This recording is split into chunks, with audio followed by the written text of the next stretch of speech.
we're either going to get ourselves Gunther versus Randy Orton or Jey Uso versus Tama Tonga. And quite frankly, it seems like a lot of people aren't feeling the latter. Let's get into it. But hey, like daily wrestling content, yo, your boy has you covered. I got daily wrestling content on lock here, my boy. So feel free to hit the like, comment, subscribe, join your boy. On top of that, hey, keep your boy's socials. The Discord, the Twitter, the Twitch, the YouTube, the main YouTube, I should say. It's YouTube as well. Nevertheless, let's get right back into the video. Don't forget, like, comment, subscribe. Now, I do have my own fair share of issues when it comes to Jey Uso. Like, I will say, I do wish that he would change up his moveset to be a bit more different than Jimmy, with the only difference being he has a spear. And I would also prefer if he could go back to the character that he had a year ago, or nearly a year ago, where he was taking no bullshit from anybody.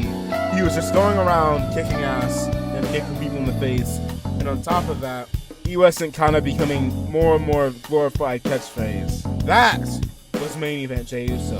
And quite frankly, part of me feels like a lot less people would have an issue with Jey Uso if that was the case. And I will admit, part of me is kind of feeling a little bit off when it comes to Jey.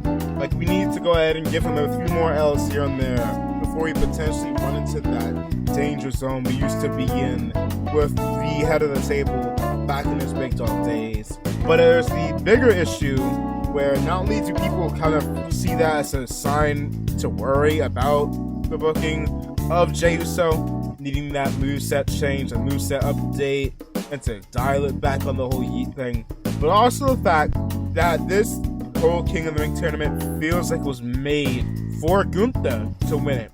It felt like this is Gunther's next big accomplishment that he needs to have, or should have, or deserves, or earned to have, whatever you want to call it. But then there's the other side of things where people are just kind of a little tired of the bloodline being the forefront. And to see Tama Tonga versus Jey Uso doesn't exactly spark a lot of people with hype. Me personally, I kind of don't prefer seeing that match.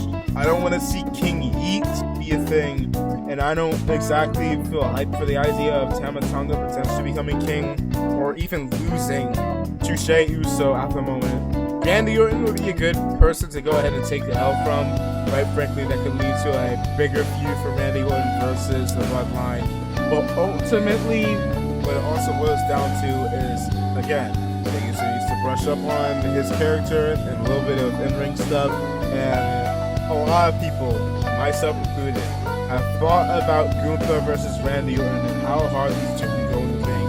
You've already pulled the whole tease with Gunther versus Ilya and decided, nah, we're gonna wait on that, which I'm not mad at. If in the end you can get Gunther versus Randy Orton. Now, let's be real, nobody's talking about Gunther versus Tama Tonga because, well, we know we aren't getting Gunther versus Tama Tonga. At the same time, I ought to watch my tongue because I said we were going to have Bianca Belair versus Jade Cargill, and then some nonsense happens where Bianca gets written off and then Jade just outright lost. So, oof. But nevertheless, I worry that they might go for the bloodline story because someone feels like in the world of WWE it might make some sense, but it does not feel like the right option. I wouldn't mind if we go ahead and took that route with Jey taking on Tama Tonga just again, not for King of the Ring crown. We let the ring general Gunther go ahead, get to the finals, take on Randy Orton, beat Randy Orton even, and add some more proper prestige we haven't seen from the Money in the Bank, from the King of the Ring crown in a long time. I don't know. That's just my 2 cents. Y'all let me know in the comments below how y'all feel about the situation. Yeah, feel free to like, comment, subscribe. Greatly appreciate all y'all. And we're out. See ya.